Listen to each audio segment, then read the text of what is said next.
Okey. Minum hari-hari dah ini. Nak saya cakap terang. Saya dah tak minum hari-hari dah. Saya 2-3 hari sekali saya minum. Pasal kulit saya dah lembap. Okey. Apa yang saya buat ialah, yang ni, sekarang saya cerita pasal proses kulit saya kena sunburn.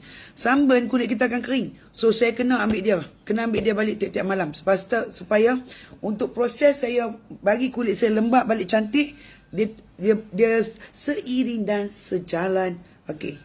Tik ini. Tetapi, saya tak tinggal. Tiap-tiap hari yang ni.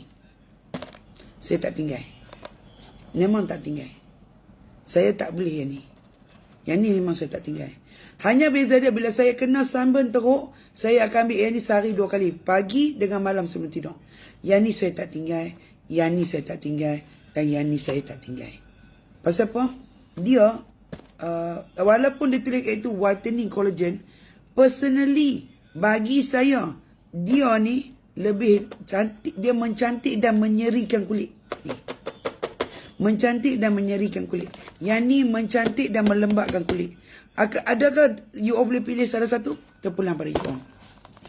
Saya tak ambil dua-dua. Ambil dua-dua. Minum banyak air kosong. Saya tak nampak minum air kosong. Okay. Ni saya tunjuk kat you all. Saya tak buat apa-apa. Saya tunjuk semalam pada treatment. Kan saya dapat kat you all 5 hari untuk dapatkan balik kulit saya yang cantik. Ni hari kedua. Nampak tak sambung saya pelakon?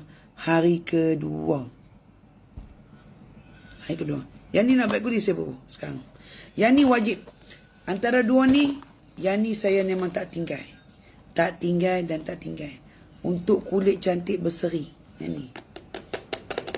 Yang ni, tolong.